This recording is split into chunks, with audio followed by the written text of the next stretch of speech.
الحمد للہ رب العالمین والصلاة والسلام علی سید المرسلین اما بعد فاعوذ باللہ من الشیطان الرجیم بسم اللہ الرحمن الرحیم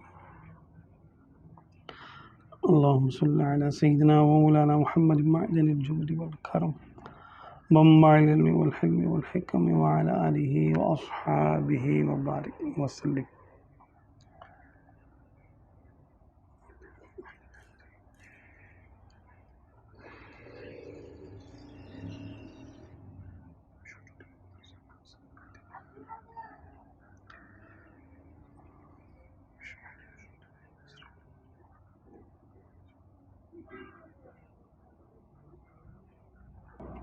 اچھا جی، آج ہم نے پڑھنا ہے عقیدہ نمبر 19، یعنی عقائد متعلق با نبوت، اس کا یہ عقیدہ نمبر 19 ہے۔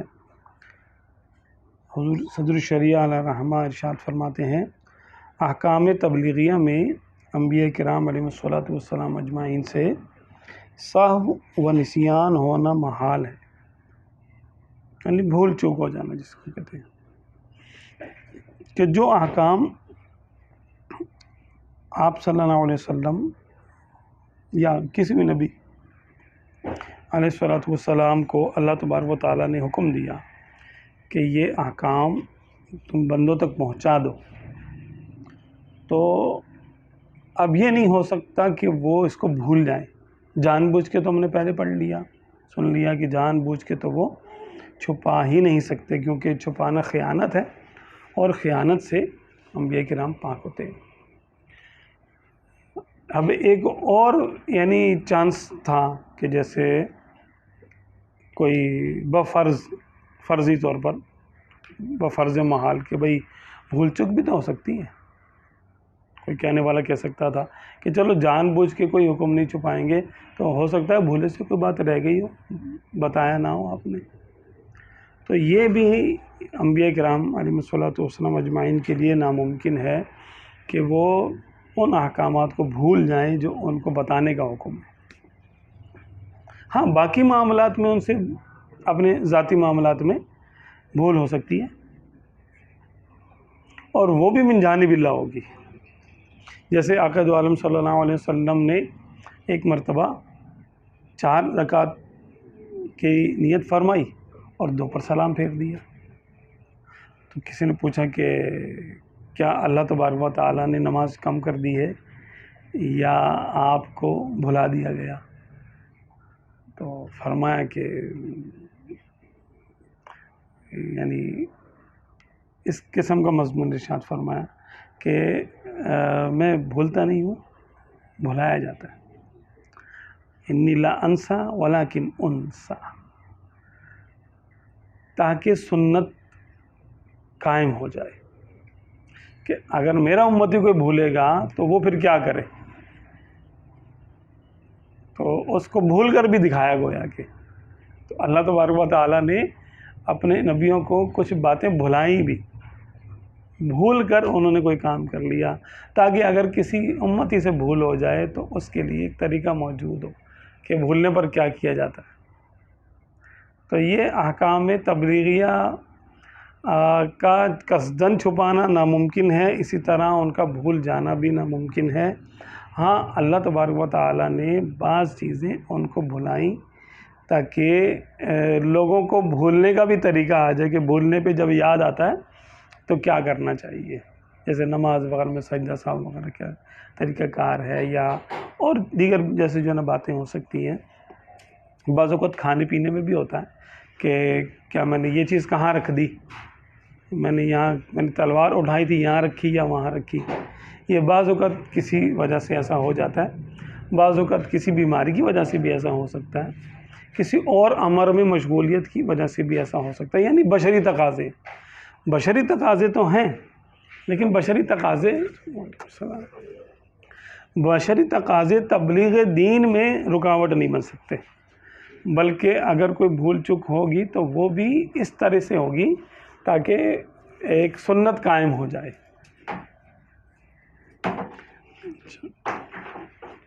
اس پر کوئی سوال ہے؟ میاں صاحب وہ حضرت ہارون علیہ نبینا علیہ السلام موسیٰ علیہ السلام تشریف لے جاتے ہیں جب 40 دن کے لیے کوہ طور پہ جب آپ تشریف لے گئے تھے تو واپس آتے ہیں تو آپ اپنے بھائی حضرت ہارون سے فرماتے ہیں کہ تم نے کیوں ان پر سختی نہیں کی، تم نے کیوں اللہ کا حکم انہیں بیان نہیں کیا. تو یہاں انہوں نے ان کا یہ نہیں تو آپ نے کیا تھا نا. ہاں تو لیکن وہ تو آپ کو جو ہے وہ شہید کرنے کے در پہ ہو گئے تھے. وَقَادُوا يَقْتُلُونَنِي، ایسے ہی ہے نا کہ وہ مجھے قتل کرنے کے قریب ہو گئے تھے کہ میں نے ان کو بولا کہ تم ان کو بچھڑے کو کیوں پوج رہے ہو. میں نے اپنی قوم سے کہا کہ یہ کیا کر رہے ہو، بچھڑے کو کیوں پوج رہے ہو. تو وہ مجھ پہ غالب آ گئے، انہوں نے وہ یعنی اس طرح حد تک وہ آگے بڑھ گئے کہ وہ مجھے شہید کر دیتے.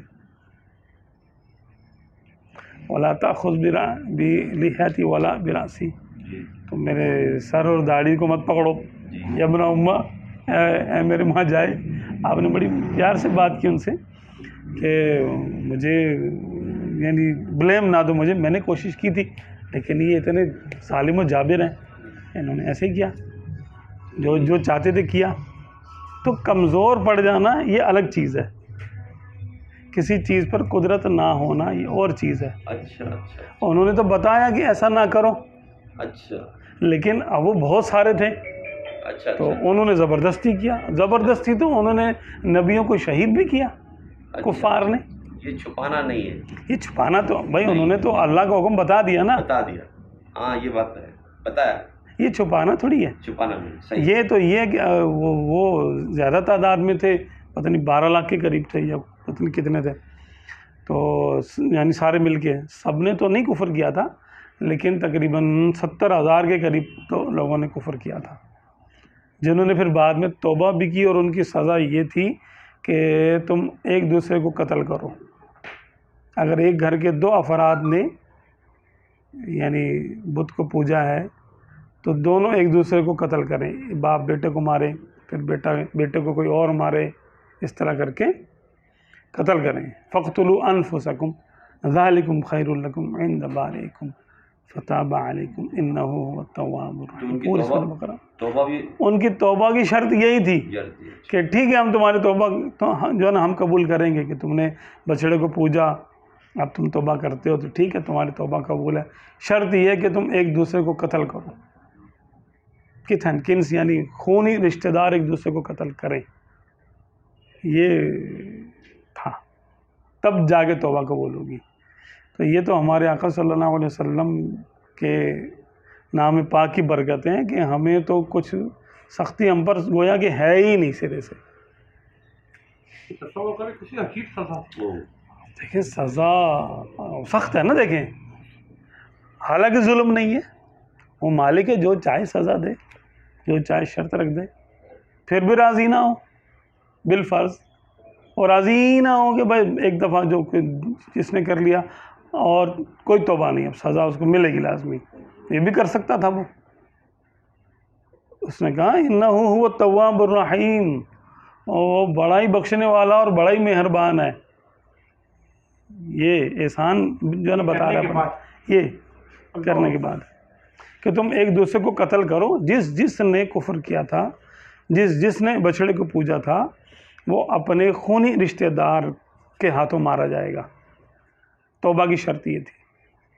تو ہارون علیہ السلام نے ان سے امر الہی چھپایا نہیں تھا، بلکہ ان کو بتا دیا کہ یہ تم کیا کرو. تو سری کفر تھا کہ بچڑے کو جو ہے نا پوجنا شروع کر دو. موسیٰ علیہ السلام 30 دن کا جو ہے نا فرما کر گئے تھے کہ میں جا رہا ہوں 30 دن کے لیے. تو اللہ تبارک و تعالیٰ نے بطور امتحان ان کو 40 دن کے لیے روک لیا کوہ طور پر،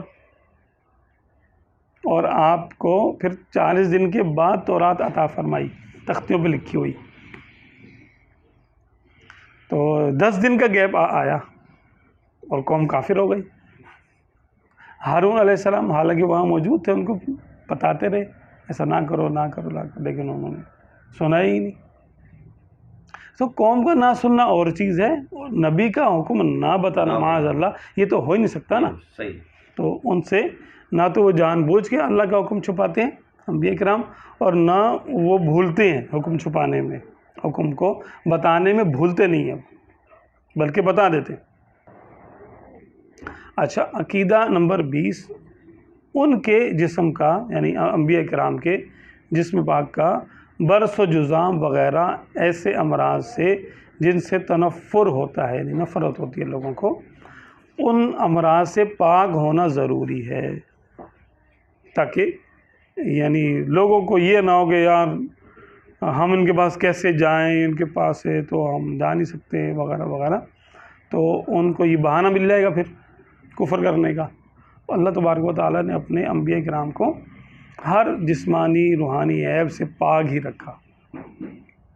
حضور صلی اللہ علیہ وسلم کی جنگ احد میں سامنے کے دندان مبارک کا شہید کا جو واقعہ ہے کہ دندان مبارک شہید ہوئے، تو وہ کیا وہ معمولی سے جی جی جی، یا وہ وہ شہید یوں نہیں ہوئے تھے کہ جیسے کہ جڑ سے اکھڑنا کہتے ہیں، نہیں وہ تو پھر عیب والی صورت ہو جائے گی نا، ایسا نہیں تھا، بلکہ ان کے مبارک کونوں کا جو ہے وہ یعنی کنگرے جیسے کہتے ہیں نا، تھوڑا تھوڑا یہاں سے ان میں جو ہے نا وہ اس کے کونوں کا، جیسے ہم آپس میں ایک دوسرے کو بولیں گے اس کے کونے جھڑ گئے، ٹھیک ہے، اب سرکار کے لیے تو ہم ان کی شان کے یعنی جو نا مطابق الفاظ استعمال کرنا چاہیں گے، اور وہ ہمیں آتے نہیں ہیں، تو ہم یہ کہیں گے کہ دندان مبارک ذرا ذرا سے شہید ہوئے کونوں پہ سے، اضافہ ہی ہوا ہوگا یہ کہیں۔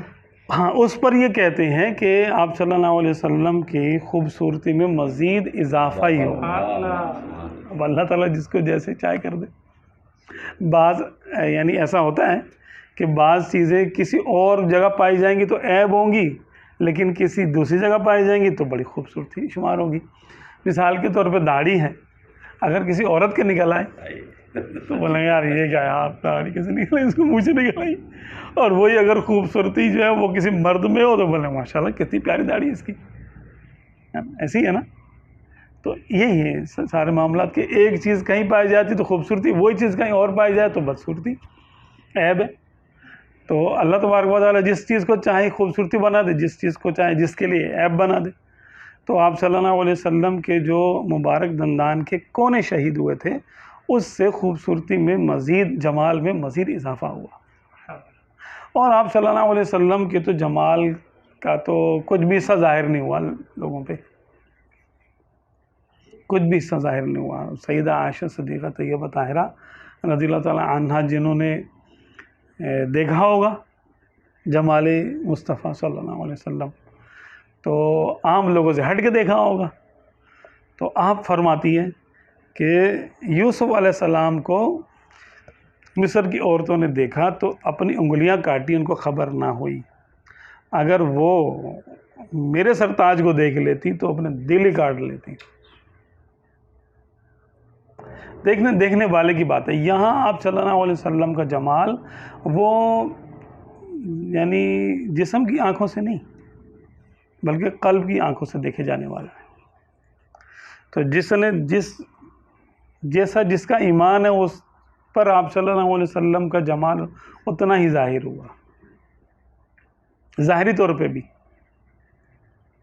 کہ جیسے عام لوگوں نے دیکھا تو وہ کہتے تھے ٹھیک ہے یہ ہم جیسے نبی ہیں، ہم جیسا بھی کہتے تھے، یہ تو ہم جیسے ہیں، ایک آدمی ہے ابو جہل جیسے، تو وہ کہتے تھے، کیونکہ ان کے دل تو ان کے سیاہ تھے، دل کی آنکھیں اندھی تھی، اور صحابہ کرام بھی جب تک ایمان نہیں لاتے تھے تو کچھ اور ان کی کیفیت ہوتی تھی، جب ایمان وہ لاتے تھے تو پھر ان کی کیفیتیں بدلنا شروع ہو جاتی تھی، پھر وہ کہتے ہیں نہیں سرکار کے جیسا تو کوئی ہے ہی نہیں، اور فدا کا امی و ابی یا رسول اللہ صلی اللہ علیہ وسلم، پھر الگ بات ہے۔ تو ایمان کی آنکھ سے دیکھنا اور چیز ہے، اور جسم کی آنکھ سے دیکھنا اور چیز ہے۔ جمال تو یہاں پر یہ تو اس کی تو حد ہی نہیں ہے کہ جب آپ صلی اللہ علیہ وسلم ہی کا واقعہ ہے کہ سیدہ عائشہ صدیقہ طیبہ طاہرہ رضی اللہ عنہا کچھ سی رہی تھی، اندھیرے یعنی اچانک جو ہے وہ رات کا ٹائم تو چراغ جو ہے گل ہو گیا اور سوئی مبارک جو وہ گر گئی، تو اچانک آقا دو عالم صلی اللہ علیہ وسلم تشریف لائے کمرے میں، تو کچھ نور ظاہر ہوا، نور کی ایک جھلک ہوئی جس سے پورا کمرہ روشن ہو گیا اور انہوں نے سوئی تلاش کر لی۔ تو لیکن یہ چیزیں سب پہ آشکار یعنی نہیں ہوتی تھی اور کرنے کا تھا بھی نہیں. اس طرح کے واقعات ہیں کہ آپ صلی اللہ علیہ وسلم کی مجلس میں صحابہ کرام جو بیٹھے ہوئے تھے اور اندھیری رات تھی. 2 صحابہ کرام جو بیٹھے ہوئے تھے. معجزات میں آتا ہی ہے. تو اب انہوں نے عرض کی سرکار رات اندھیری ہو گئی, اب ہم گھر کیسے جائیں گے؟ تو آپ صلی اللہ علیہ وسلم نے یعنی ایک شاخ لی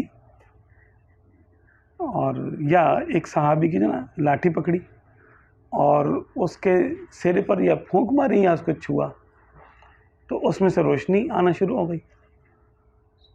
فرمایا اس کے تم جو نا روشنی میں جاؤ. اچھا, آگے جانے کے بعد اب ایک کا راستہ اس طرف کو جا رہا تھا, دوسرے کا اس طرف کو جا رہا تھا. تو دوسرے والے نے پہلے والے کی لاٹھی سے لاٹھی لگائی, اس کی بھی لاٹھی روشن ہو گئی. ہاں نا. تو یہ تو آپ صلی اللہ علیہ وسلم کے معجزوں میں سے یہ سمجھ لیں کہ بہت ہلکے ہلکے معجزے ہیں. کوئی ایسے سرکار کی شان کے مطابق نہیں ہے کہ جیسے کہ مکمل شان جسے ظاہر ہو جائے. مکمل شان تو ظاہر ہی نہیں ہوئی کسی پر. ایسے تو معجزہ ہی ہے, لیکن کوئی بہت بڑے معجزوں میں نہیں آتی ہے. بھائی چاند کے 2 ٹکڑے کرنا اور سورج کو دیکھیں نا, چاند کے ٹکڑے, یہ بھی آپ صلی اللہ علیہ وسلم کے ایک اشارے کی بات ہے. کوئی اتنی یعنی تگ و دو نہیں کرنی پڑی آپ صلی اللہ علیہ وسلم کے چاند کے ٹکڑے کرنے ہیں تو کوئی بہت زیادہ محنت کرنی پڑے گی. نہیں, کچھ بھی نہیں. سورج کو پلٹانا ہے تو بہت زیادہ کوئی یعنی عبادت ریاضت کرنی پڑے گی. یہ بھی کوئی وہ ہاتھ ہی اڑانے تھے, یا اللہ یہ کام جو ہے نا یوں کر دے. اس میں بھی آپ صلی اللہ علیہ وسلم نے عبودیت ہی ظاہر فرمائی کہ دعا کا وسیلہ بنایا. چاہتے خود ارشاد فرماتے کہ سورج ابھی رک جاؤ, ابھی نہیں تم نے جو ہے وہ ڈوبنا, یا چاند اس کے جو ہے ٹکڑے کر دیتے. تو لیکن دعا کے ذریعے کیا تاکہ یہ یعنی جو ہے وہ توحید قائم رہے اور عبودیت قائم رہے کہ دیکھو میں اللہ کا بندہ ہوں, میں دعا کرتا ہوں وہ کر دیتا. تاکہ یہ نہ ہو کہ کوئی آپ صلی اللہ علیہ وسلم کو سجدے کرنا شروع کر دے امت. تو یہاں بھی سرکار صلی اللہ علیہ وسلم نے عاجزی اختیار فرمائی. عاجزی اختیار فرمائی. سبحان اللہ. فرمایا نا کیا ہے کہ میری امت شرک نہیں کر سکتی. تربیت ہی ایسی کر دی ہے کہ اتنا کچھ کرنے کے بعد بھی فرمایا انا عبدک, انا عبد اللہ, یا اللہ میں تیرا بندہ ہوں, میں اللہ کا بندہ ہوں, ہے نا. میں جو ہے نا توبہ کرتا ہوں اس سے, گناہ نہ کرنے کے باوجود میں 100 بار توبہ کرتا ہوں. تو کیا یہ یعنی اظہار عبودیت کے لیے تھی توبہ, کہ بندے کا کام یہ کہ وہ بس معافی مانگتا رہے. تو اظہار عبودیت ہے اس کے اندر, بندہ ہونا, اپنی بندگی کو ظاہر کرنا مقصود تھا. تو آپ صلی اللہ علیہ وسلم کی تو شان رفیع ہے, بہت رفیع, عرفہ والا ہے. عقیدہ نمبر 21, اللہ عز و جل نے انبیاء کرام علیہ السلام کو اپنے غیوب پر اطلاع دی. اب غیبوں پر اطلاع دی, یہ تو بعد ہم نے پہلے بھی اس کو ایک تفصیل سے پڑھ لیا ہے.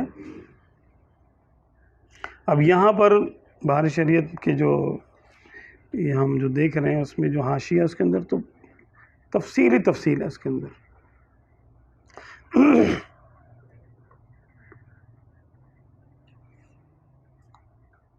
دعوت اسلامی کے نے جو یہ چھاپی ہے نا کتاب بہار شریعت حاشیہ والی, اس کے اندر تو اس کی کافی تفصیل جو ہے نا موجود ہے. اب وہ یہاں جو ہے نا پڑھنے کا ٹائم تو ہے نہیں. اس کو سمیٹ کے ہم نے جو ہے نا اس کو یوں سمجھا تھا کہ غیب کیا چیز ہے. اگر ہم غیب کو سمجھ لیں گے تو بات واضح ہو جائے گی. غیب وہ ہوتا ہے جس کو اللہ چھپائے, اور حاضر وہ ہوتا ہے جس کو اللہ تعالیٰ ظاہر کر دے. اب نابینا کے لیے چیزیں غیب ہیں, حالانکہ آنکھ والے کے لیے حاضر ہیں وہ چیزیں تو ہیں, لیکن نابینا کے پاس آنکھ نہیں ہے, تو اس کے لیے یہ ان کو دیکھنا غیب ہے. بس یہ ہے کہ چیزیں موجود ہیں لیکن وہ دیکھ نہیں پا رہا. اچھا, ہم سے 2 کلومیٹر 1.5 کلومیٹر تک ہماری آنکھ کام کرتی ہے، چشمہ وشمہ لگا لیں تب بھی اتنی دوری کام کرے گی شاید، یہ ہمارا حد بصر ہے۔ اس کے بعد کوئی چیز موجود بھی ہے تو ہم دیکھ نہیں پاتے، تو چیز تو موجود ہے، چیز تو حاضر ہے وہاں، لیکن ہم اس سے، ہماری آنکھ وہاں تک نہیں پہنچ رہی، ہمارے احاطۂ بصارت میں وہ چیز نہیں آ رہی۔ اسی طرح سننے کی حد ہے، تو ہمارے حواس خمسہ سے اور ہماری عقل سے جو چیز باہر ہے ہم اس کو غیب کہتے ہیں۔ تو انسانوں میں بھی کیونکہ فرق ہوتا ہے، چھوٹا بچہ کچھ اور ہوتا ہے، بوڑھا ہوتا ہے وہی شخص بوڑھا ہونے کے بعد نہیں سن سکتا، جوان ہوتا ہے سن لیتا ہے۔ اسی طرح لوگوں کی آنکھوں میں فرق ہوتا ہے، ان کی قوت میں، کانوں کی قوت میں فرق ہوتا ہے۔ یہ تو انسانوں کا آپس کا فرق ہے۔ انسانوں اور جنات کا فرق ہے کہ جنات بڑی دور سے سن لیتے ہیں، دور تک دیکھ لیتے ہیں، ان کی رفتار تیز ہے۔ جنات میں سے کچھ ایسے ہیں جو کہ شیاطین ہیں اور خناس ہیں، وہ انسان کے دل کی بات بھی معلوم کر لیتے ہیں، وسوسہ پیدا کر دیتے ہیں۔ الذی یوسوس فی صدور الناس، وہ شیطان وہ ہیں جو انسان کے دلوں میں وسوسہ پیدا کرتے ہیں۔ یعنی آپ نیت کرتے ہیں میں فلاں نیک کام کر لوں، ابھی تک آپ نے کسی کو نہیں بولا اور شیطان کو پتہ چل جاتا ہے، وہ آگے آپ کو وسوسے، نہ یہ نہ کر، یہ نہ کر، یہ نہ کر، آپ کو ہٹا دیتا ہے، اس سے ہم کو ہٹا دیتا ہے۔ تو کیسے؟ تو کیا اس نے غیب جان لیا؟ ہمارے دل کی بات جاننا اس کے لیے غیب تھا؟ نہیں، جہاں تک اللہ نے اس کو رسائی دے دی ہے وہاں تک غیب نہیں ہے۔ جو چیز کسی بھی مخلوق کی رسائی سے باہر ہے وہ اس کے لیے غیب ہے، اور جو اس کے حواس کی رسائی میں ہے وہ اس مخلوق کے لیے غیب نہیں ہے۔ اب اللہ تبارک و تعالیٰ کے لیے کوئی بھی چیز غیب نہیں ہے، اس نے تو بنایا ہے، اس کے بس یعنی اس کی جسے کہتے ہیں صفت سماعت ہے، اس کی سمیع ہونا، تو اس سے کوئی آواز اس سے باہر نہیں ہے، تو سب آوازیں اس کے حضور حاضر ہیں، اور اس کے دیکھنے کی جو صفت ہے اس کی شان کے لائق، اس سے کوئی چیز باہر نہیں ہے جس کو دیکھا جا سکتا ہے، وہ اس کو دیکھتا ہے۔ ٹھیک ہے نا، ساری باتیں۔ تو اللہ تبارک و تعالیٰ کے لیے کوئی چیز غیب نہیں ہے، تو پھر اس نے یوں کیوں کہا کہ اللہ غیبوں کو جانتا ہے؟ اللہ غیبوں کو جانتا ہے، بالکل جانتا ہے، حق ہے بات، اس کو سمجھنے کی ضرورت ہے۔ جو ایک مخلوق کا غیب ہے اللہ اس کو بھی جانتا ہے، جو دوسری مخلوق کا غیب ہے اس کو بھی جانتا ہے، جو تیسری مخلوق کا غیب ہے اس کو بھی جانتا ہے، جو جنات کے لیے غیب ہے اللہ وہ بھی جانتا ہے، جو انسانوں کے لیے غیب ہے وہ بھی جانتا ہے، جو فرشتوں کے لیے غیب ہے وہ بھی جانتا ہے، جو آبی مخلوق کے لیے، ہوائی مخلوق کے لیے، جو جراثیموں کے لیے، جو اس نے اللہ جانے کتنی مخلوق پیدا کی ہے ہمیں نہیں پتہ، ہمیں تو 4-5 چیزوں کے نام پتہ ہے، بے شمار اس کی جو نا مخلوقات ہیں، اور ان کے لیے کچھ چیزیں اس نے حاضر بنا دی، کچھ چیزیں ان سے چھپا دی، یعنی ان کا حاضر و غائب وہ دونوں جانتا ہے، عالم الغیب والشہادہ، وہ غیب کو بھی جاننے والا اور حاضر کو بھی جاننے والا۔ تو کس کا حاضر کس کا غائب؟ بندوں کا حاضر یعنی مخلوق کا حاضر اور مخلوق کا غائب، کیونکہ بتانے والا بھی وہی ہے اور چھپانے والا بھی وہی ہے، تاکہ بیلنس رہے۔ ٹھیک ہے نا، اس نے ہر چیز ہر ایک کو نہیں بتائی، میرے دل میں کیا ہے آپ کو نہیں پتہ، آپ کے دل میں کیا ہے میرے لیے وہ چیز غیب ہے، میرے دل میں کیا ہے آپ کے لیے وہ چیز غیب ہے، لیکن وہ شیطان کو پتہ ہے۔ الذی یوسوس فی صدور الناس، تو کیا شیطان نے غیب جان لیا؟ اگر نبیوں کو کہتے ہیں غیب نہیں پتہ، یہ لوگ جیسے بد مذہب کہتے ہیں، تو پھر شیطان کا تو مانیں گے نا کہ وہ تو آپ کی بات آپ کے دل کی بات جانتا ہے، تو پھر اس کا مطلب کیا ہوا کہ آپ نے شیطان کو مانا کہ اس کو غیب کا پتہ ہے اور نبیوں کو نہیں پتہ؟ کتنی بری بات ہے یہ۔ تو سمجھیں اس کو، بحث میں نہیں پڑھنا چاہیے، اس میں سمجھیں کہ غیب کیا چیز ہے، اس غیب کو سمجھ لیں گے تو بات واضح ہو جائے گی۔ جس کے حواس جہاں تک پہنچتے ہیں، یعنی اللہ نے جس کو جتنی صلاحیت دے دی ہے دیکھنے کی، سننے کی، چکھنے کی، جتنے بھی حواس ہوتے ہیں، اب اللہ جانے جنات میں کتنے حواس ہوتے ہیں، ہمیں کیا پتہ، فرشتوں کے کتنے حواس ہوتے ہیں، ہمیں تو 5 ہے نا، سننا، دیکھنا، چکھنا، سونگھنا اور چھونا، ہمارے 5 حواس ہیں، کیا پتہ 10-12 ہوں شیاطین کے، فرشتوں کے جو ہے نا وہ 20-25 ہوں۔ اچھا، اس میں عقل شامل ہے؟ عقل تو ان سب پر حاکم ہے، وہ فیصلہ کرتی ہے، اچھا، عقل حواس میں سے نہیں ہے، عقل حواس پر حاکم ایک قوت کا نام ہے۔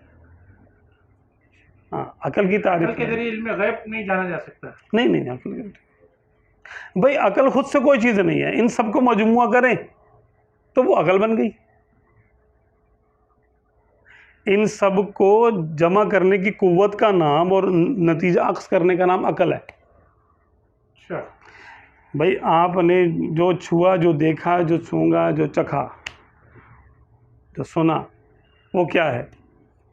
وہ جزیات ہیں، ان کو ملا کر ایک جملہ بنا لیا آپ نے آگ کو دیکھا تو آنکھ نے آپ کو فاصلہ طے کیا بھئی یہ ہے، یہ آگ ہے، پھر آپ اس کے قریب گئے تو اس کو چھو کے دیکھا، اس کی گرمی لگا، اب جو فیصلہ ہوتا جا رہا ہے نا کہ اس کا رنگ یہ ہے، یہ فیصلہ دماغ کر رہا ہے، آنکھ صرف دیکھے گی، دیکھنے کے بعد اس کا فیصلہ ختم ہے، فیصلہ عقل نے کرنا ہے کہ یہ آگ ہے، یہ باغ ہے، گرم ہے، یہ ٹھنڈا ہے، یہ فیصلہ عقل نے کرنا ہے، ہاتھ کا کام چھونا ہے، مٹھائی منہ پہ رکھی، اب زبان کا کام ہے اس کو چکھنا، یہ فیصلہ کرنا کہ کڑوا ہے، میٹھا ہے، پھیکا ہے، کھٹا ہے، کیا ہے، یہ عقل کا کام ہے، زبان کا کام نہیں ہے۔ اسی طرح جو مجذوب ہو جاتے ہیں یا پاگل ہو جاتے ہیں جو لوگ، ان کی عقل ہی تو زائل ہو جاتی ہے، ہاتھ پاؤں تو ان کے سلامت ہوتے ہیں، وہ چک بھی رہے ہوتے ہیں، نہ ان کو گرمی لگتی ہے نہ ان کو سردی لگتی ہے، بس کیا کہ ان کے عقل کام نہیں کر رہی ہوتی، باقی سب حواس ان کے کام کر رہے ہوتے ہیں۔ تو حواس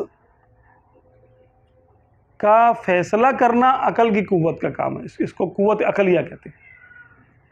اچھا، تو ہر ایک کے خواص الگ ہیں، جنات کے الگ، فرشتوں کے الگ، پھر انسانوں میں بچوں کے الگ، بوڑھوں کے الگ، جوانوں کے الگ، خواتین کے الگ، مردوں کے الگ، انہی میں انبیاء کرام کیونکہ خاص مخلوق ہے اللہ تعالیٰ کی، تو یہ عام آدمیوں کی طرح نہ ان کا دیکھنا عام آدمیوں کی طرح ہے، نہ ان کا سننا عام آدمیوں کی طرح ہے، نہ ان کا کلام کرنا عام آدمیوں کی طرح ہے، نہ ان کی قوت عام آدمیوں کی طرح ہے، نہ ان کی سماعت عام آدمیوں کی طرح ہے، کیونکہ آپ صلی اللہ علیہ وسلم نے ارشاد فرمایا کہ کیا تم سمجھتے ہو کہ میں آگے ہی دیکھ رہا ہوں، قبلتی ہاں ہونا، کیا تم دیکھتے ہو کہ میں جب میں جو ہے وہ نماز یعنی جو ہے پڑھاتا ہوں تو کہ میں صرف آگے دیکھتا ہوں؟ لا تخفى علی رکوعکم ولا خشوعکم، تمہارا رکوع اور تمہارا جھکنا تمہارے دل کی کیفیت، خشوع کہتے ہیں دل کے خوف کو، خشوع اور خضوع یہ دل کی کیفیت کو ہے، تمہارے دل میں کتنا خوف ہے، تمہارا رکوع اور سجود کیسا ہے، یہ مجھ پر مخفی نہیں ہے۔ اب ہم تو صرف ان آنکھوں سے آگے ہی دیکھتے ہیں نا، پیچھے نہیں دیکھ سکتے، 360 میں ہم نہیں دیکھ سکتے، 180 بھی نہیں دیکھ سکتے، یہاں سے دیکھیں گے تو یہاں تک آئے گا، یہ بس یہ ہمارا ویو ایسے، تو یہ یعنی جو ہے نا 90 بنتا ہے شاید اس کا اینگل، وہ 360 میں دیکھتے ہیں، آگے پیچھے بھی دیکھتے ہیں۔ سماعت حدیث میں ہی آتی ہے کہ آپ صلی اللہ علیہ وسلم نے ظہر یا عصر کی نماز جو نہ پڑھائی، مسلم شریف کی روایت ہے نا، ایک جگہ میں نے پڑھا کہ چاش کی نماز تھی، تو آپ صلی اللہ علیہ وسلم نے نماز کے اندر ایسے کیا، پھر ایسے کر، پھر ایسے کیا، پھر ایسے کیا، پھر ایسے کیا، پھر ایسے 3 مرتبہ ایسے کیا۔ صحابہ کرام نے بعد میں عرض کی سرکار آج کیا بات تھی ہے؟ فرمایا کہ جنت مجھ پر پیش کی گئی، تو ایک خوشہ انگور کا لٹک رہا تھا، میں نے چاہا کہ میں اٹھا لوں، میری امت قیامت تک کھاتی رہے، پھر میں نے یہ سوچ کے چھوڑ دیا کہ جنت کی نعمت جنت میں ہی اچھی لگتی ہے. اب بتاؤ جنت کہاں ہے؟ او 7ویں آسمان کے اوپر عرش کے نیچے انگور کا خوشہ. جنت آپ صلی اللہ علیہ وسلم کی دسترس میں لائی گئی. یعنی آپ صلی اللہ علیہ وسلم کی دسترس کہاں تک ہے؟ کہاں تک نظر ہے؟ اللہ کے کرم سے ہے. ہم خود سے نہیں کہتے کسی کے لیے بھی کہ آپ صلی اللہ علیہ وسلم کو جو کمالات ہیں یا کسی بھی نبی کو جو کمالات ہیں وہ اللہ نے عطا کیے ہیں نا، اپنے پیارے بندوں کو دیے اس نے. اب ہم تو انکار کرنے والوں کو کہتے ہیں کہ تم کو کیوں موت پڑتی ہے بھائی، اللہ دے رہا ہے، وہ لے رہے ہیں، تم بیچ میں خواہ نہیں دیا تم کو بتا کے دے گا. کوئی بھی نعمت اس نے اپنے پیاروں کو دی تو تم سے پوچھ کے دے گا. تو آپ صلی اللہ علیہ وسلم نے ہاتھ بڑھایا اور پھر چھوڑ دیا کہ نہیں بس ٹھیک ہے. جس کی پہنچ عرش بری تک ہو، جنت کے اندر ہو، نظر بھی وہاں تک پہنچے، اختیار بھی ہو کہ جو چاہے کر لے. اگر وہ خوشہ آپ صلی اللہ علیہ وسلم توڑ لیتے اور ہم قیامت تک کھاتے تو بتاؤ ہم میں سے کمائی کرنے کی حاجت کس کو تھی؟ جو جنت کا انگور کھاتا نہ بیمار ہوتا، نہ بھوک لگتی، نہ پیاس لگتی، نہ تھکتا، نہ بیمار، کچھ بھی نہیں ہوتا. اپنے تو وارے نیارے ہو جاتے. اور پھر یہ لوگ دیکھ کے منافقین بھی کلمہ پڑھتے، یار ہم بھی مسلمان ہیں، ہمیں بھی دو نا، اپنے انگوروں میں سے ہمیں بھی دو. تو آپ صلی اللہ علیہ وسلم نے حکمت کے تقاضے کے مطابق اپنی فرمایا بس ٹھیک ہے، رہنے دو اس کو تاکہ سب کی پہچان ہو جائے. یعنی دنیا کا رنگ ہی بدل جاتا اگر ایک فیصلہ آپ صلی اللہ علیہ وسلم کر لیتے تو. نہیں کیا، بے نیازی ہے، نہیں کیا، تو ایسے ہی چلنے دو بس ٹھیک ہے. جو محبت کرے گا اس کو امتحانوں میں ہی آنے دو، ٹھیک ہے، اسی سے کھوٹے اور کھرے کا پتہ چلے گا. انگور کھانے والے ہو جائیں گے ورنہ سارے. تو اختیار کہاں تک، آنکھ کہاں تک کام کر رہی ہے، حواس کہاں تک کام کر رہی ہے. آپ صلی اللہ علیہ وسلم کے مبارک حواس، مبارک آنکھیں کہاں تک اختیار ہے. یہ ساری بات کوئی انتہا ہے اس کی؟ کوئی حد ہے ان کے عروج کی؟ ہاں، یا تیری باتیں سب کو سمجھ نہیں آتی؟ نہیں آئیں گی سمجھ میں. اچھا، یہ تو اللہ کی عطا ہے. ہزار من شمس سے یہ تو اس بات ہے. ارے آپ یہ بات کرتے ہیں، شیطان جنت کے اندر جھولے جھولتا تھا، اس کو نبی کی ولایت اور نبی کی نبوت سمجھ میں نہیں آئی. اس نے تو حق کو یقین کر لیا تھا، دیکھ لیا تھا. اور اس کو تو وعدہ ہی جہنم ہے، لَأَمْلَجْأَنَّ جَهَنَّمَ مِنْكُمْ أَجْمَعِينَ، تم سب سے جہنم کو بھروں گا. وہ کہتا ٹھیک ہے، لیکن میں جاؤں گا تو اس کو بھی لے کے جاؤں گا اپنے ساتھ. اب بتائیے ذرا کیا ہے یہ؟ اللہ بے نیاز ہے، جس کو چاہے بے دیکھے ہی ایمان عطا کر دے، اور جس کو وہ نہ چاہے تو وہ دیکھ کر بھی ایمان نہیں لا سکتا، نہیں لا سکتا. اللہ کی مرضی ہے. تو یہ باتیں ان کے لیے غیب ہی نہیں ہے جو ہمارے لیے غیب ہے. انبیاء کرام کے لیے کل کی بات، 1000 سال بعد کی بات، 5000 سال کی بات، یا 5000 سال پہلے کی بات قرآن پاک میں الم تر کیف فعل ربک بعاد، اے محبوب تم نے دیکھا نہیں ہم نے قوم عاد کے ساتھ کیا کیا؟ وہ 4000 سال پہلے کی بات ہے، تم نے دیکھا نہیں؟ یہ کیا ہے؟ کیا تم نے دیکھا نہیں؟ یعنی تم نے دیکھا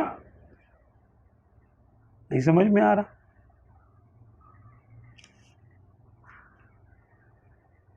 ہاں، آپ صلی اللہ علیہ وسلم کا بشری وجود میں ایک خاص وقت میں ظہور ہوا آپ صلی اللہ علیہ وسلم، وہ ہم بھی مانتے ہیں، ولادت پاک ہوئی آپ صلی اللہ علیہ وسلم کی. لیکن علم اور عرفان اور روحانی طور پہ آپ صلی اللہ علیہ وسلم کا نور اقدس، اس کی موجودگی کہاں کہاں تھی، سب کچھ آپ صلی اللہ علیہ وسلم کے سامنے ہی ہوا ہے. کائنات آپ صلی اللہ علیہ وسلم کے لیے کوئی دور کی بات نہیں ہے. زمین تو بہت چھوٹی سی ہے، زمین تو ابھی جو اسپیس کو جانتے ہیں وہ سمجھتے ہیں کہ زمین کی کوئی حیثیت ہی نہیں ہے اسپیس میں اور کائنات میں. ہم تو کائنات کو آپ صلی اللہ علیہ وسلم کے سامنے ایسا مانتے ہیں. تو وہ باتیں انبیاء کرام کے ساتھ ان کے لیے وہ غیب ہی نہیں ہیں. ان کی سماعت ہم جیسی نہیں ہے. اگر یہ مان لیں تو غیب کا جھگڑا ختم ہے کہ اب اللہ تبارک و تعالیٰ نے ان کو وہ آنکھیں دی جو ہمیں نہیں دی. بعض چیزیں ایسی بھی ہیں، بہت ساری نعمتیں حواس کی ہی نعمتیں ایسی بھی ہیں جو ہمیں نہیں ملی، جانوروں کو مل گئی. اب حدیث پاک میں ہے کہ مرغا فرشتے کو اترتا ہوا دیکھتا ہے تو وہ اذان کہتا ہے. تو ہم تو نہیں دیکھ سکتے، فرشتہ دیکھ لیتا ہے. فرشتے کو دیکھنا غیب ہے کہ نہیں ہمارے لیے؟ اس کا مطلب مرغا غیب جانتا ہے کیا؟ اس کے لیے غیب نہیں. اس کے لیے یہ حواس میں شامل ہے. اس کے ہمارے لیے غیب ہے، اس کے لیے غیب نہیں ہے. اچھا گدھے کو چلو کہہ لیں، گدھا شیطان کو دیکھتا تو رینگتا. اب ہمیں تو شیطان نظر نہیں آتا، گدھے کو کیسے نظر آ جاتا یار شیطان؟ حدیث پاک میں ہے نا. سمجھ کا پھیر تھوڑا سمجھیں گے، بات واضح ہے کہ شیطان کو گدھا دیکھ رہا ہے تو کیا گدھا غیب جانتا ہے؟ ہمارے لحاظ سے تو وہ غیب جانتا ہے، وہ کہ ہم نہیں دیکھ سکتے، وہ دیکھ رہا ہے. اللہ کی مخلوق ہے، وہ جو ہے وہ دیکھتا ہے اور وہ پھر چیختا ہے. تو ہم سے بہتر ہو گیا پھر وہ؟ ایسی بات نہیں ہے. اس کے لیے گدھے کو شیطان کا دیکھنا غیب جاننا نہیں ہے، کیونکہ اللہ تبارک و تعالیٰ نے اس کو بصارت ایسی عطا کر دی ہے کہ وہ اپنی ان آنکھوں سے دیکھ لیتا ہے.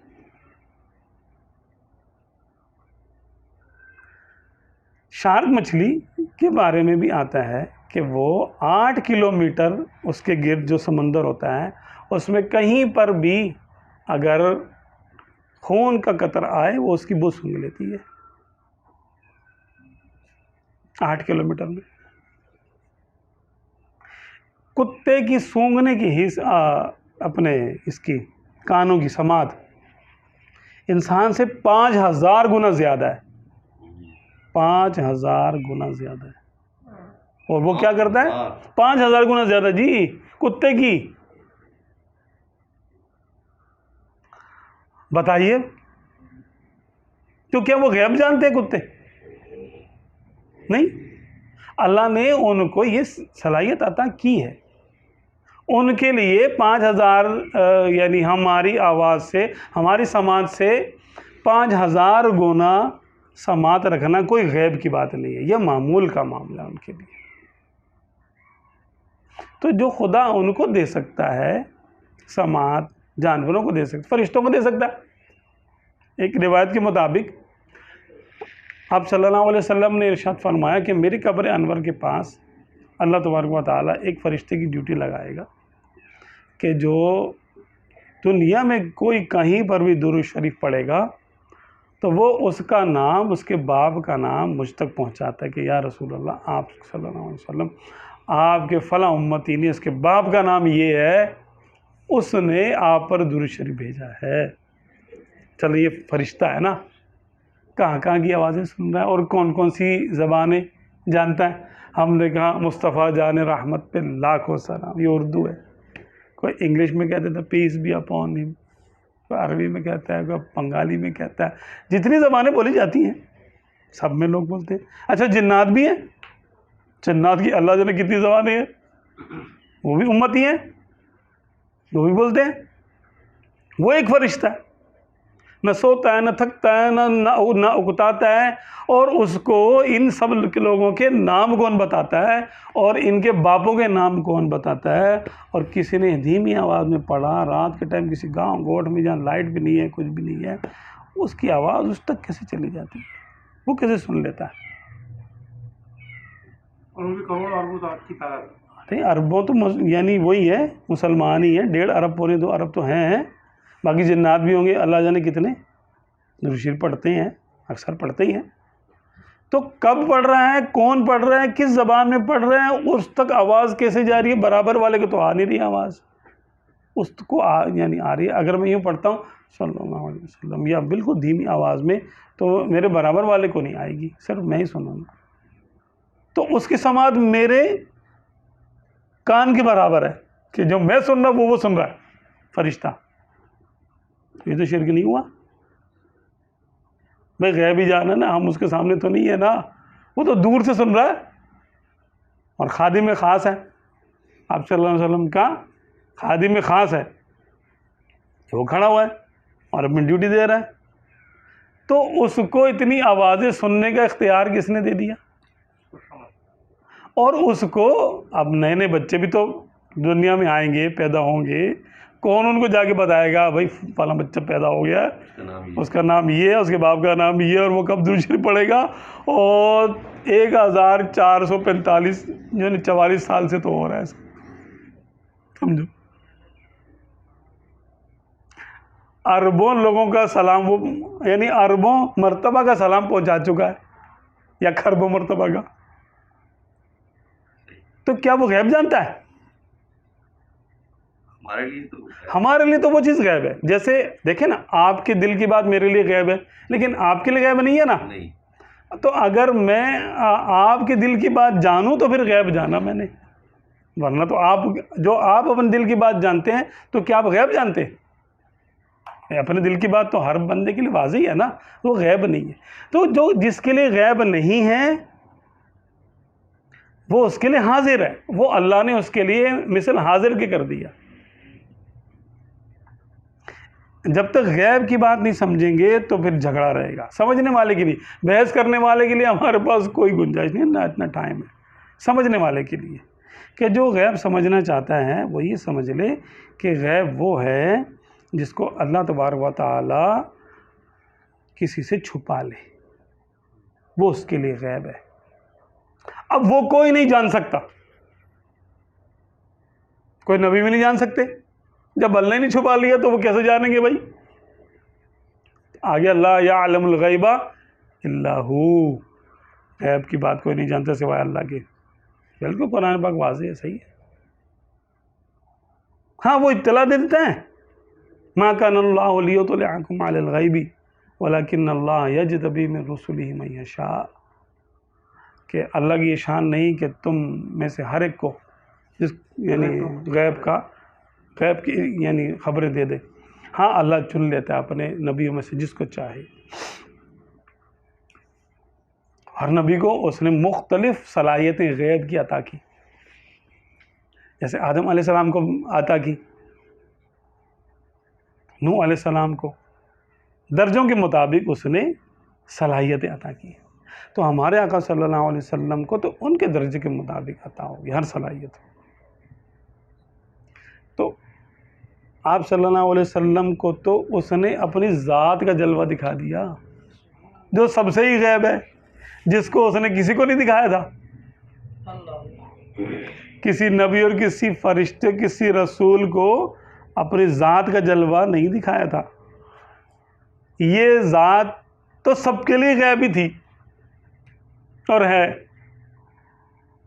وہ غیب بھی اللہ تبارک و تعالیٰ نے اپنے حبیب صلی اللہ علیہ وسلم کو دکھا دیا۔ اور کوئی غیب کیا تم سے چھپا ہو بھلا، تم سے نہاں ہو بھلا، جب نہ خدا ہی چھپا تم پہ کروڑوں درود۔ تو غیب کا معنی یہ ہے وہ چیز جو اللہ نے کسی سے چھپا دی وہ اس کے لیے غیب ہے، چاہے وہ بہرے کے لیے آواز غیب ہے اور سننے والے کے لیے آواز غیب نہیں ہے۔ جو آنکھیں نہ رکھتا اس کے لیے رنگ غیب ہیں، چیزیں ان کی تصویریں غیب ہیں، جو آنکھیں رکھتا اس کے لیے نہیں ہے۔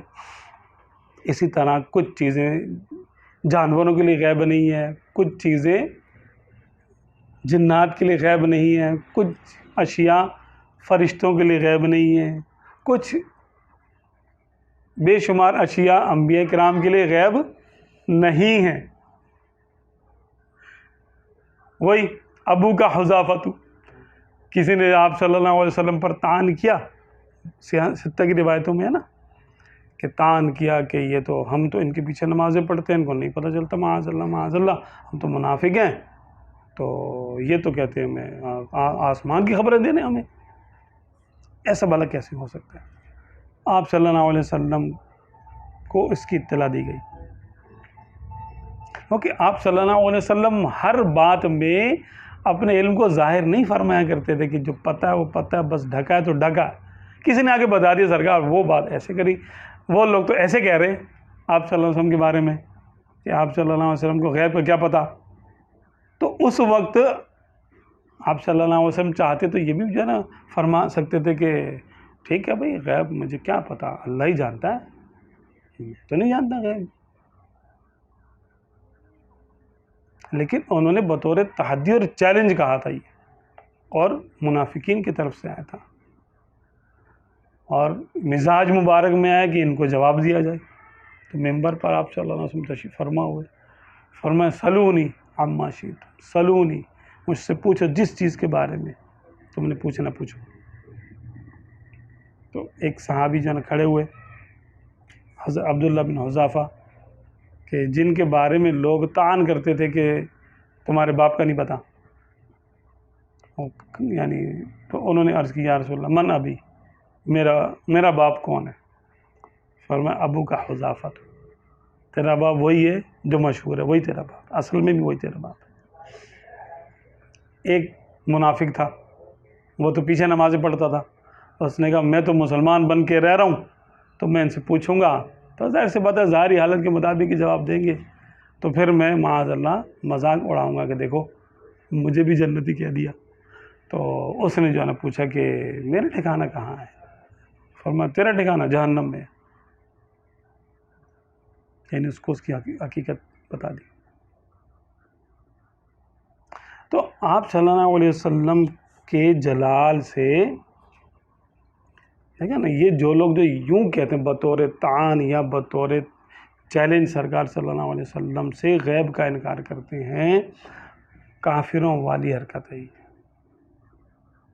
مومن سے یہ متصور نہیں ہے کہ وہ آپ صلی اللہ علیہ وسلم کے کسی وصف کے بارے میں انکار کا ذہن رکھے گا کہ یار نہیں یہ بات نہیں ہو سکتی، نہ وہ کھلے دل کا ہوگا۔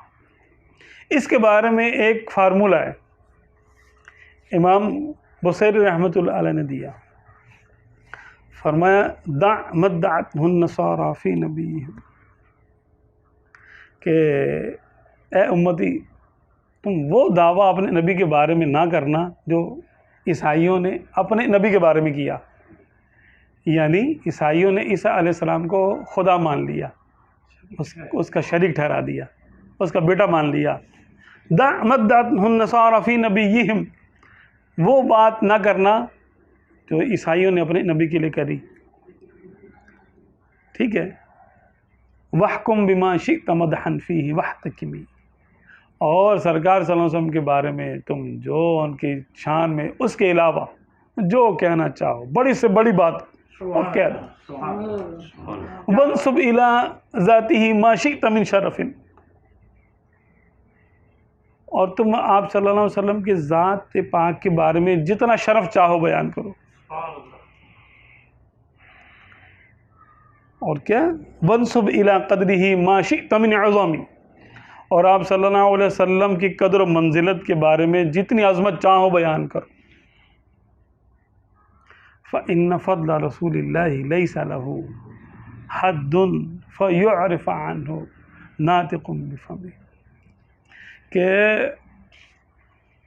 آپ صلی اللہ علیہ وسلم کی کوئی حد نہیں ہے قدر و منزلت کی سوائے اس حد کے، اور کوئی حد نہیں ہے کہ بولنے والا کیا بولے گا، جتنا بولنا چاہے بولے۔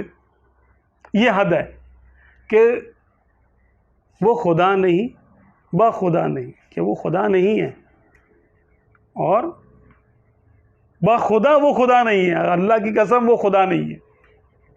اب شرک یہاں سے ختم ہو گیا۔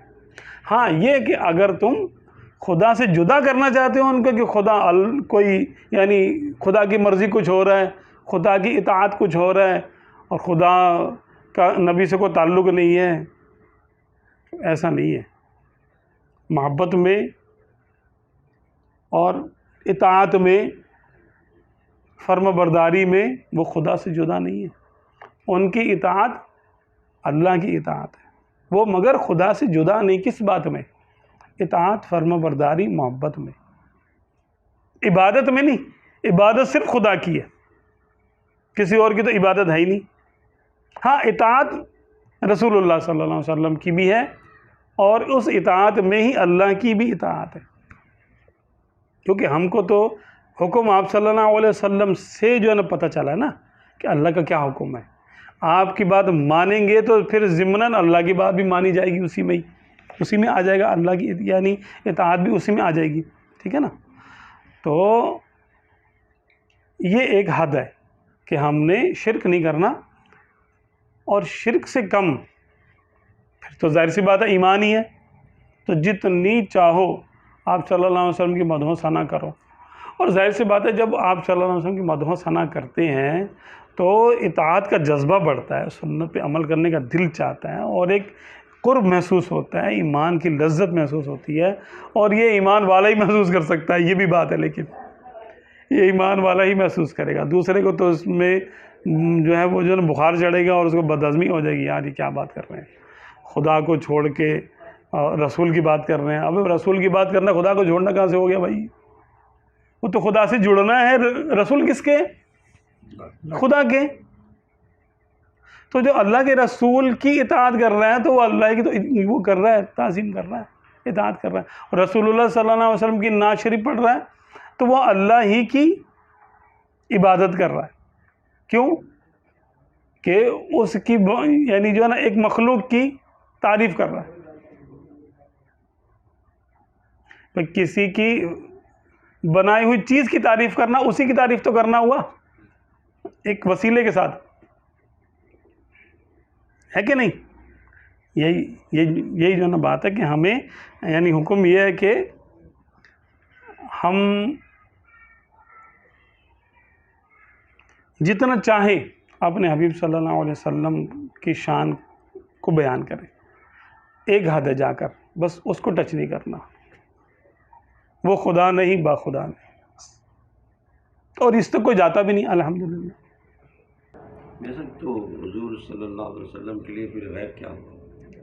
آپ صلی اللہ علیہ وسلم کے لیے تو پھر وہ غیب یعنی ہمیں جو بزرگوں نے بتایا کہ اللہ تبارک و تعالیٰ کے علم میں سے، علم الہی میں سے بے شمار ایسا علم ہے جو ابھی تک اللہ تبارک و تعالیٰ نے اپنے حبیب صلی اللہ علیہ وسلم پہ نہیں کھولا۔ یہ دنیا کا نہیں ہے، ما کان و ما یکون تو چھوٹی سی بات ہے۔ کوئی اللہ تبارک و تعالیٰ کا علم اتنا سا تو نہیں ہے نا کہ دنیا کے پہلے دن سے دنیا کے آخری دن تک کا علم ہو۔ جو دو حدوں میں آ گیا وہ محدود ہوتا ہے، اور نبیوں کا علم محدود ہے۔ آپ صلی اللہ علیہ وسلم کا علم جتنا بھی ہے سمندروں کے برابر ہے، لیکن اللہ کے سامنے محدود ہے۔ تو اللہ تبارک و تعالیٰ کا جو علم ہے وہ تو لامحدود ہے۔ وہ لامحدود علم جو کہ کوئی خاص ہی باتیں ہے، اور وہ اللہ ہی جانتا ہے کہ وہ کون سی باتیں جو اس نے ابھی تک اپنے حبیب کو نہیں بتائی، اور جب چاہے گا بتائے گا، اور ساری تو ہو نہیں سکتی۔ سارا علم تو کسی کو دیا جا نہیں سکتا، کیونکہ اللہ تبارک و تعالیٰ کا سارا علم کسی کو دیا جا نہیں سکتا۔ اگرچہ بعض عرفاء نے ایسا کلام کیا، یہ اس میں دورۃ المکیہ میں نے دیکھا، اس کے یعنی حواشی میں کہ وقال بعد اہل العلم بعض العرفاء، بعض عارفوں نے یوں کہا بھی ہے کہ اللہ تبارک و تعالیٰ نے اپنا علم عطا کر دیا آپ صلی اللہ علیہ وسلم کو، لیکن یہ ہمارا مسلک کے یعنی اہل سنت و جماعت کا مذہب یہ نہیں ہے۔ اہل سنت و جماعت کا مذہب یہ ہے کہ اللہ تبارک و تعالیٰ نے اپنے علم میں سے کچھ علم عطا کیا، جو اس کے لامحدود علم میں سے کچھ علم ہے۔ جیسے کروڑوں سمندر ہوں، اور کروڑوں، اعلیٰ نے فرمایا، اعلیٰ حضرت رحمۃ اللہ علیہ نے کہ کروڑوں سمندر ہوں، اللہ کا علم اگر کروڑوں سمندر کے برابر مان جائے، کروڑوں سمندر تو آپ صلی اللہ علیہ وسلم کا علم اس علم کے سامنے اتنا بھی نہیں ہے جتنا کہ ایک قطرہ خشک ہونے کے بعد جو تری باقی رہ جاتی ہے، قطرہ بھی نہیں، تری۔ لیکن جو آپ صلی اللہ علیہ وسلم کا علم ہے، اگر وہ سمندر کے برابر مانا جائے تو باقی اولین و آخرین کا علم ایک قطرے کے برابر ہوگا، جس میں انبیاء کرام بھی شامل ہیں۔ اور ہر نبی کو وہ علم ہوتا ہے کہ جو باقیوں کو بالکل ان کے معاملے میں، ان کی جو ہے نا علم کے مقابلے میں وہ سمندروں کے برابر ہوتا ہے۔ ہر نبی کو وہ علم ہوتا ہے، اور یہ اللہ کی شان ہے، جس کو چاہے دے دے یار، کیا ہے بھائی؟ اس نے اپنی شان ہی ظاہر کرنے کے لیے مخلوق بنائی ہے نا، اپنی کنجوسی ظاہر کرنے کے لیے معاذ اللہ تھوڑی بنائی ہے، نہ وہ کنجوس ہے، اس نے تو اپنا جواد ہونا ظاہر کیا ہے، اپنا کریم ہونا ظاہر کیا ہے، مخلوق کو دے دے کر، عطا کر کر کے، بخش کے اپنا غفور ہونا ظاہر کیا ہے، عطا کر کر کے اپنا کریم ہونا ظاہر کیا ہے، علم عطا کر کر کے اپنا وما هو علی الغیب بضنین، اور وہ غیب کی بات بتانے میں بخیل نہیں۔ خدا کو لیں تو وہ بھی، رسول کو لیں تو وہ بھی۔ زمین و آسمان کا ہر ذرہ ہر نبی کے پیش نظر ہے، مگر یہ علم غیب جو ان کو ہے اللہ عز و جل کے دیے سے ہے، یعنی اللہ نے دیا ہے، خود بخود نہیں ہے، لہٰذا ان کا علم عطائی ہوا، اور علم عطائی اللہ کے لیے محال ہے۔ اللہ کو عطائی علم ہو سکتا ہے، یعنی اس کو بھی کسی نے دیا ہو، تو دونوں کا علم برابر نہیں ہوا نا، مخلوق کا عطائی اور اس کا ذاتی، اور ذاتی اور عطائی کا زمین و آسمان سے بھی زیادہ فرق ہے۔ اس میں یہ کہ زمین و آسمان کا ہر ذرہ نبی کے پیش نظر ہے، ہر نبی کے، ہر نبی کے پیش نظر، یہ تو کچھ ہے ہی نہیں۔ ارے زمین کتنی بڑی ہے، اتنی منی سی تو ہے۔ اسپیس کے بارے میں کوئی آپ ایک ڈاکومنٹری دیکھ لیں تو زمین کیا ہے، ذرہ بھی نہیں ہے۔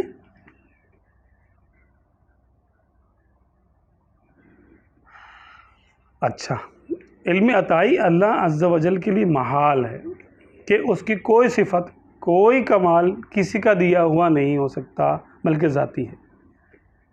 جو لوگ انبیاء، بلکہ سید الانبیاء صلی اللہ علیہ وسلم سے مطلق علم غیب کی نفی کرتے ہیں، یعنی یہ کہتے ہیں کہ اللہ تبارک و تعالیٰ نے آپ صلی اللہ علیہ وسلم کو غیب کی کوئی بات نہیں بتائی، کوئی علم غیب نہیں دیا آپ کو، معاذ اللہ معاذ اللہ۔ وہ قرآن پاک کی اس آیت کے مصداق ہیں، افتؤمنون ببعض الکتاب وتکفرون ببعض، یعنی قرآن عظیم کی بعض آیتیں مانتے ہو اور بعض کے ساتھ کفر کرتے ہو،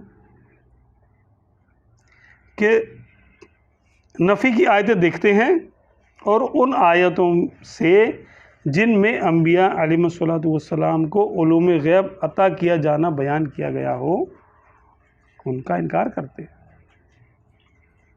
حالانکہ نفی یعنی اللہ عز و جل کے سوا کوئی غیب نہیں جانتا، یہ آیت بھی حق ہے، اور اللہ نے بے شمار غیوب اپنے نبیوں کو عطا کیے، یہ آیت بھی حق ہے۔ تو ہمارا تو دونوں پر ایمان ہے سنیوں کا۔ تو جو ایک مانتا ہے کہ غیب اللہ ہی جانتا ہے، دوسرا نہیں جانتا، تو وہ آدھی آیت اس نے مانی اور اس نے جو ہے نا باقی کا انکار کر دیا، باقی کا اس نے کفر کیا۔ حالانکہ نفی و اثبات دونوں حق ہے، کہ نفی علم ذاتی کی ہے، کہ وہ یہ خاصہ الوہیت ہے، کہ خدا ہونے کی شان ہے کہ اس کی ہر چیز ذاتی ہے، اور باقی کسی کی کوئی چیز ذاتی نہیں ہے، سب عطائی ہے، اللہ نے عطا کی ہے اس کو تو وجود بھی ذاتی نہیں ہے۔ وجود بھی اللہ نے دیا اس کو، تو باقی کیا چیز اس کی ذاتی ہو سکتی ہے بھائی؟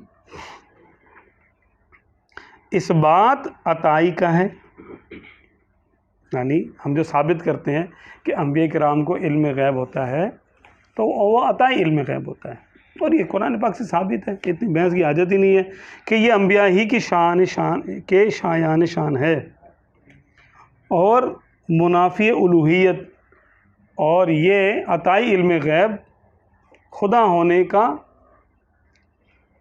کہ شان کے لائق نہیں ہے، کہ کسی کو علم یعنی عطا ہونا اللہ کی شان کے لائق نہیں ہے کہ اللہ کو کوئی علم عطا کرے، نہیں، اللہ کو کون علم عطا کرے گا؟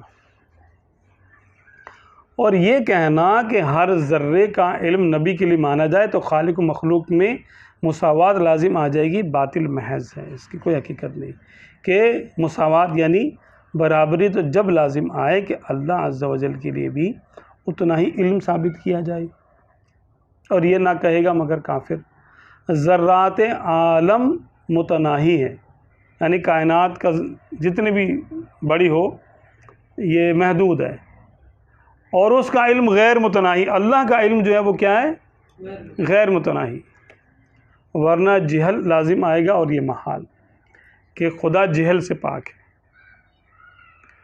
نیز ذاتی و عطائی کا فرق بیان کرنے پر بھی مساوات کا الزام دے دینا صراحتاً ایمان و اسلام کے خلاف ہے، کہ جب ہم کہتے ہیں کہ اللہ کا علم ذاتی ہے اور جو کچھ علم انبیاء کرام کو ہے اس کے علم کے مقابلے میں کچھ علم، اگرچہ وہ علم بڑا عظیم الشان ہے دیگر مخلوق کے مقابلے میں، سمندروں سے بھی زیادہ ہے، لیکن اللہ کے علم کے سامنے وہ کچھ ہے، وہ کچھ علم اللہ نے ان کو دیا ہے، تو اللہ کا علم ذاتی ہے اور مخلوق کا عطائی۔ تو کوئی یہ اگر کہہ دے کہ یہ تو تم نے برابر کر دیا، اللہ بھی غیب جانتا ہے وہ بھی جانتا ہے، تو یہ ایسے نہیں ہے برابر، یہ تم بات کہہ رہے ہو تو یہ دین و ایمان کے خلاف ہے یہ بات۔ ہم نے کب کہا کہ ایسے برابر ہیں؟ ایک نے دیا اور ایک نے لیا، تو دونوں برابر کیسے ہو گئے؟ تو یہ عطا کو بھی انکار کرتے ہیں، عطا کا انکار تو کفر ہے۔ اگر عطا کا انکار کر دیں تو اس آیت کا انکار آ جائے گا، وَلَٰكِنَّ اللَّهَ يَجْتَبِي مِن رُسُلِهِ مَن يَشَاءُ، لیکن اللہ جس کو چاہتا ہے علم غیب عطا کرتا ہے اپنے رسولوں میں سے۔ مگر یہ غیب کا انکار کر رہے ہیں تو اس کا مطلب تو یہ بھی ہوا نا کہ عطا کا انکار کر رہے ہیں۔ ہاں، اگر عطا کا انکار کریں گے تو نہیں، عطا کا انکار نہیں کر رہے، جیسے غیب کا انکار کر رہے ہیں کچھ کا، کفر ہو جائے گا۔ تو یہاں پہ یہی ہو رہا ہے، جی، یہی ہو رہا یہ لوگ جو دوسرے لوگ کر رہے ہیں وہ یہی کر رہے ہیں۔ ہے، جی جی جی یہی۔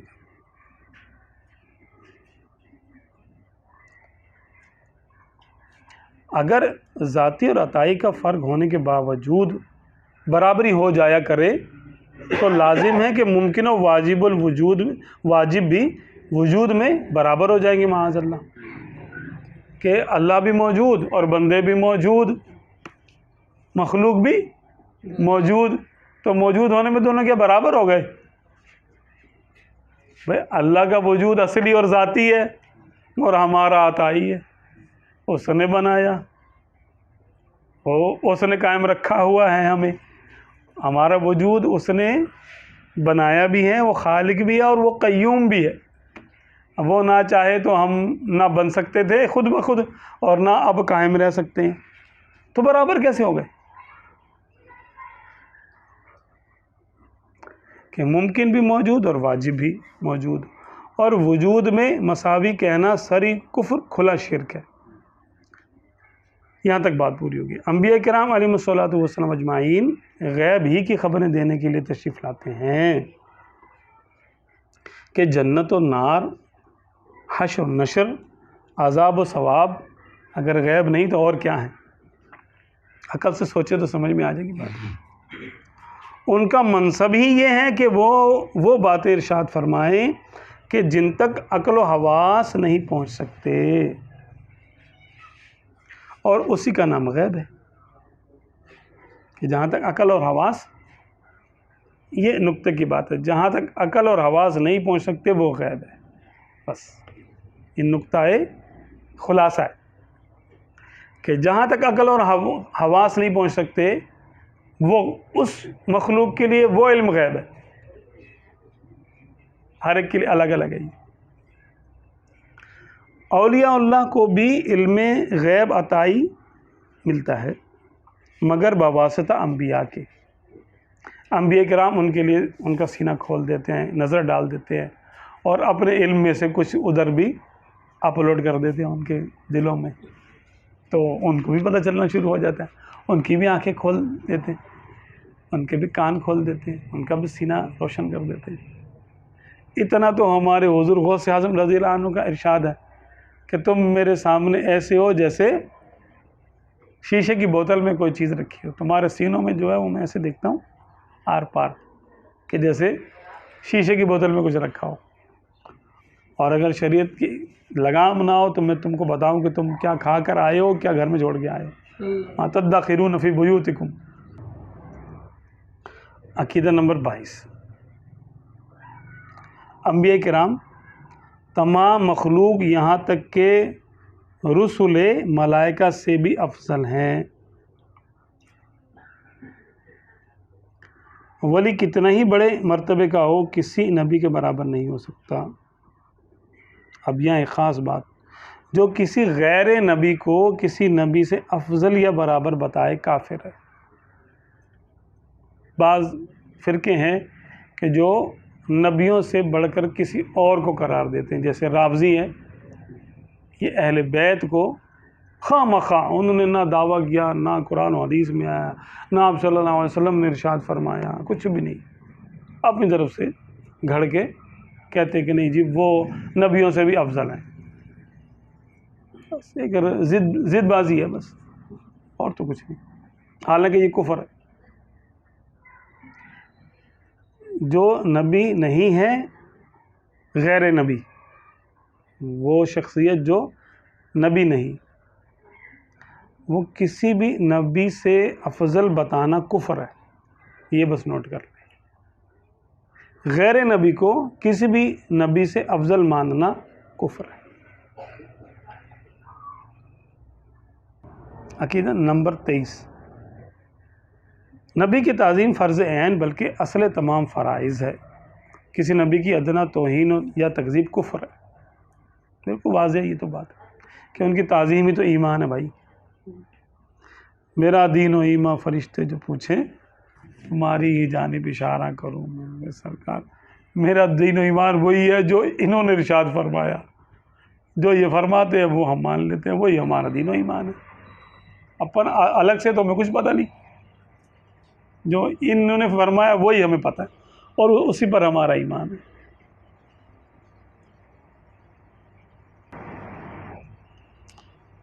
عقیدہ نمبر 24،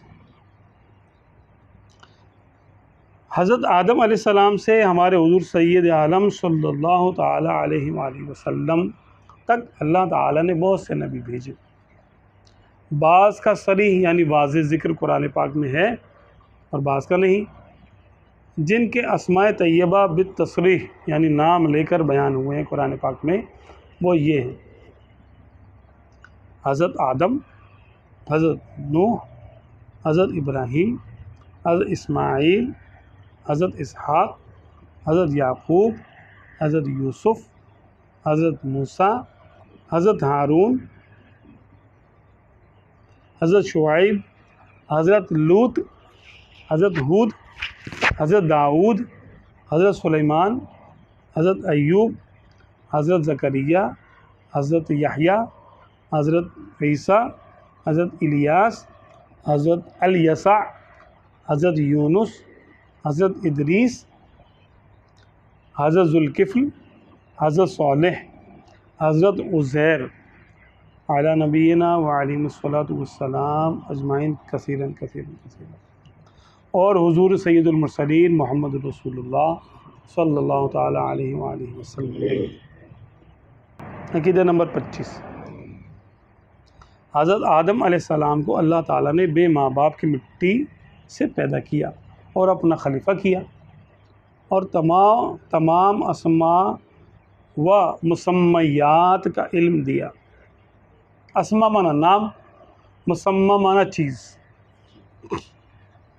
جیسے یہ چیز ہے، اس کا نام موبائل ہے، تو موبائل اسم ہے اور اس کو کہتے ہیں مسمہ. چیز کو مسمہ کہتے ہیں، نام والے کو مسمہ کہتے ہیں اور نام کو اسم کہتے ہیں.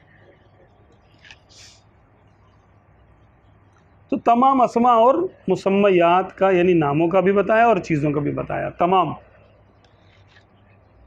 علم دیا، ملائکہ کو حکم دیا کہ ان کو سجدہ کریں، سب نے سجدہ کیا. شیطان کے از قسم جن تھا مگر بہت بڑا عابد زاہد تھا، یہاں تک کہ گروہ ملائکہ میں اس کا شمار تھا. وہ با انکار پیش آیا، ہمیشہ کے لیے مردود ہوا. عقیدہ نمبر 26.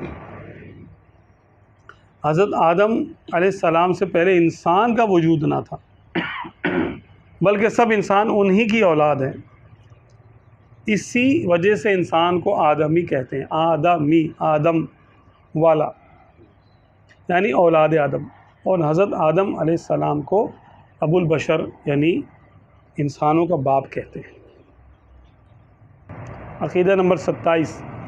سب میں پہلے نبی حضرت آدم علیہ السلام ہوئے، یعنی انسانوں میں ظاہر ہوئے، نبوت عطا ہونے میں نہیں، نبوت ظاہر کرنے میں. اور سب میں پہلے رسول جو کفار پر بھیجے گئے حضرت نوح علیہ السلام. انہوں نے 950 برس ہدایت فرمائی. ان کے زمانے کے کفار بہت سخت تھے، ہر قسم کی تکلیفیں پہنچاتے، استہزاء یعنی مذاق اڑاتے. اتنے عرصے میں گنتی کے چند لوگ مسلمان ہوئے. باقیوں کو جب ملاحظہ فرمایا کہ ہرگز اصلاح پذیر نہیں، ہٹ دھرمی اور کفر سے باز نہ آئیں گے، مجبور ہو کر اپنے رب کے حضور ان کے ہلاک ہو جانے کی دعا فرمائی.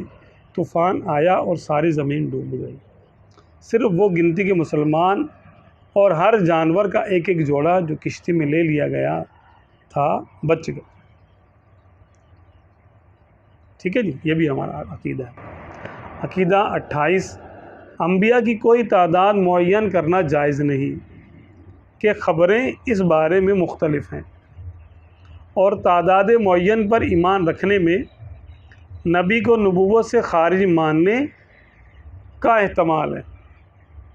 کہ جیسے ہم نے کہا بھئی 1,24,000، تو اگر حقیقت میں 1,23,999 ہوئے تھے تو ایک نبی ہم نے اپنی طرف سے زائد مان لیا، یہ کفر ہے. اسی طرح ہم نے کہا 1,24,000 اور آئے تھے 1,24,000 اور ایک نبی، تو اس ایک کا انکار ہو گیا، کسی ایک کا، یہ بھی کفر ہے. تو کسی ایک نبی کا انکار یا کسی نبی نہ ہو اس کو ہم نے خود سے نبی مان لیا، یہ بھی دونوں باتیں کفر.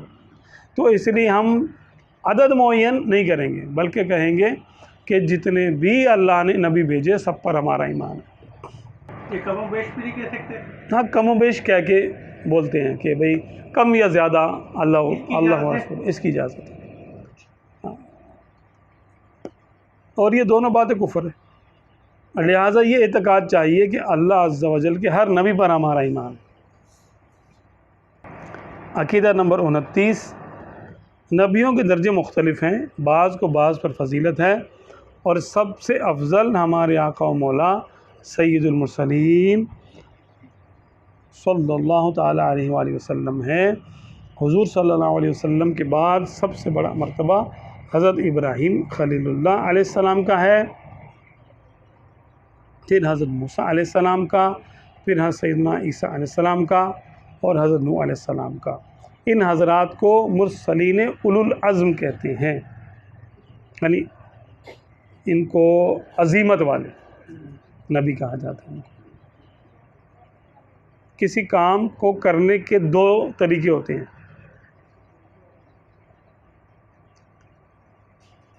ایک ہوتا ہے کہ A1 گریڈ میں اس کام کو کیا جائے.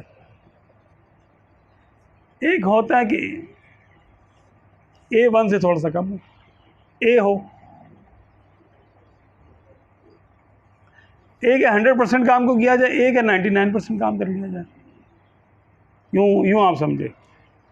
تو انبیاء کرام میں سے جو 100% عزم و ہمت والے تھے, تو ان کے لیے اولو العزم کا لفظ آتا ہے. اور اب اللہ تبارک و تعالیٰ کی شان ہے, اگر وہ 99% بھی کر دے تو بھئی اس کی مرضی ہے. تو باقیوں کے لیے ان سے تھوڑا سا درجہ کم ہے. ان سے انبیاء کرام کی جو درجہ بندی ہے ان میں یہ سب سے اوپر ہے, ٹاپ کلاس کی. اور یہ پانچوں حضرات باقی تمام انبیاء و مرسلین, انس و ملک و جن و جمیع مخلوقات الہی سے افضل ہیں. جس طرح حضور اکرم صلی اللہ علیہ وسلم تمام رسولوں کے سردار اور سب سے افضل ہیں, بلا تشبیہ حضور اقدس صلی اللہ علیہ وسلم کے صدقے میں حضور صلی اللہ علیہ وسلم کی امت تمام امتوں سے افضل ہے.